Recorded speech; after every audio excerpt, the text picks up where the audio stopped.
menetapkan nama dan sifat ini wajib menjauhi 4 hal. Wajib menjauhi berapa? 4 hal. Yang pertama, jauhi tahrif. Tahrif itu artinya menyelewengkan makna. Jadi kalau Allah dikatakan dalam Quran punya wajah, diselewengkan maknanya, bukan wajah yang hakiki tapi maknanya pahala katanya, bukan wajah. Kenapa mereka menyelewengkan? Kenapa mereka mentahrif? Karena takut jatuh kepada menyerupakan Allah dengan makhluk katanya.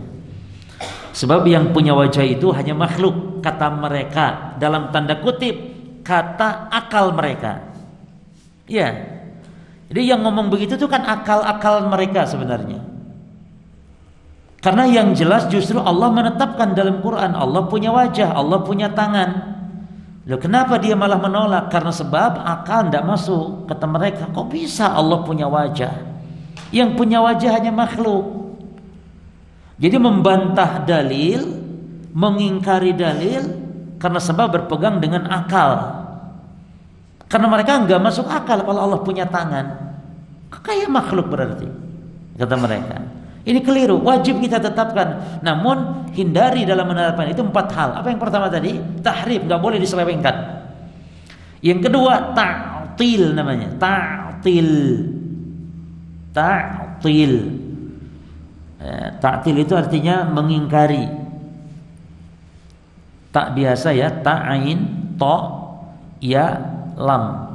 Ta'til, mengingkari, menolak. Bedanya dengan tahrif apa tadi? Ta'til dengan tahrif. Kalau ta'til itu mengingkari total. Ya, kalau tahrif mengingkari itu dalam arti menyelewengkan maknanya. Menyelewengkan makna. Yani dia tetapkan lafadznya, dia tetapkan Allah punya sifat itu, tetapkan mereka.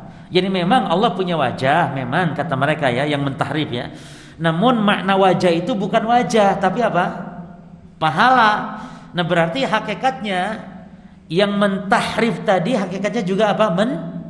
Mentaktil kan hakikatnya. Cuman tidak terang-terangan.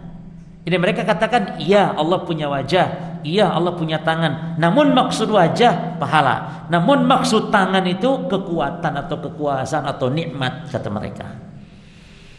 Kalau ahli ta'til enggak, mereka tidak menyelewengkan makna. Mereka mengatakan Allah enggak punya tangan, sudah titik. Titik. Allah tidak punya wajah, titik. Itu ahlu ta'til. Makanya kaidahnya kata ulama, setiap ahlu tahrif pasti ahlu ta'til, namun tidak setiap ahlu ta'til adalah ahlu tahrif. Bingung dah?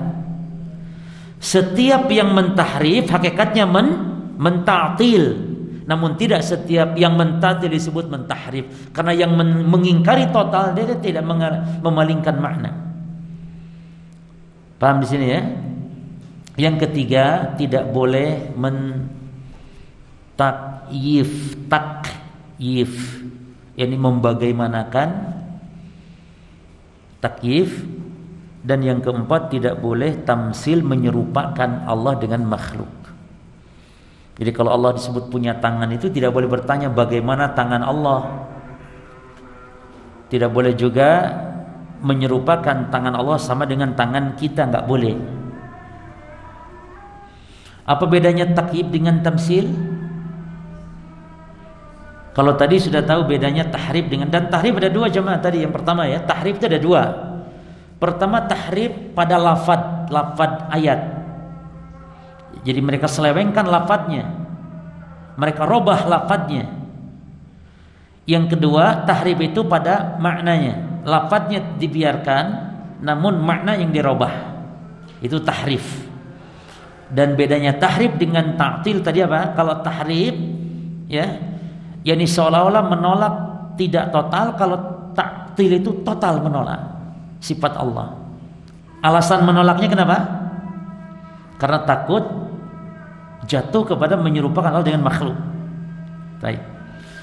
Nah sekarang membagaimanakan dengan menyerupakan, yakni takyif dengan tamsil. Apa bedanya ya ikhwan? Bedanya,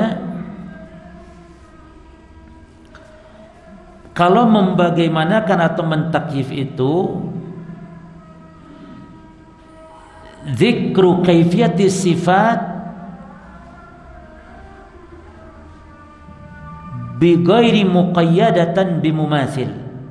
Artinya menyebutkan bentuk sifat Allah namun tanpa menyebutkan padanannya. Itu takyif. Jadi orang yang mengatakan misalnya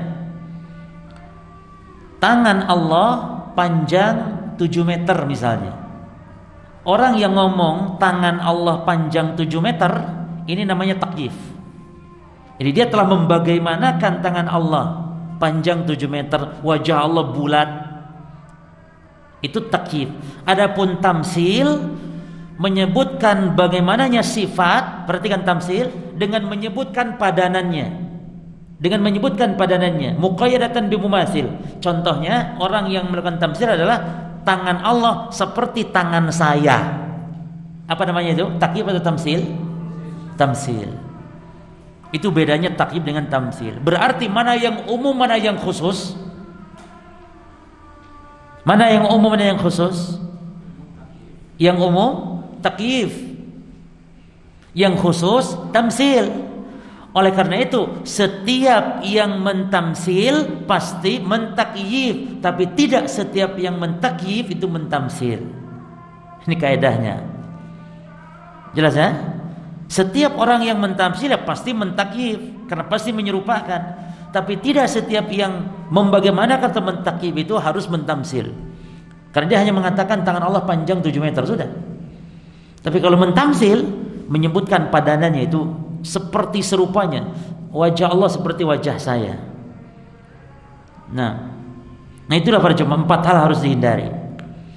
Jadi ketika kita menetapkan Allah punya tangan, punya wajah, berarti kaidahnya tidak boleh mengalihkan wajah kepada makna lain, tidak boleh mengingkari wajah Allah, tidak boleh membagaimanakan dan menyerupakan wajah Allah dengan wajah makhluk, ya.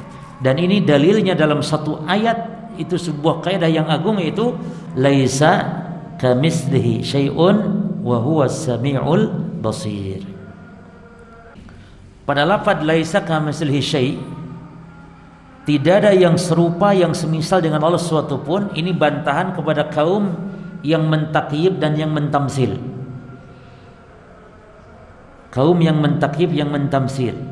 Lalu pada lafaz wa huwas samiul basir, itu bantahan kepada yang mentahrif dan yang menta'til. Dibantah oleh Allah. Ini dia, Allah punya pendengaran, punya penglihatan.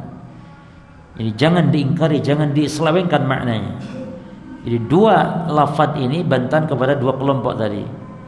Adapun ahli sunnah wal jamaah menetapkan nama dan sifat sebagaimana ditetapkan oleh Allah dan Rasulnya, dengan tanpa tahrif, tanpa ta'til, tanpa takyif, dan tanpa tamsil. 4 wajib dihindari dalam menetapkan nama dan sifat.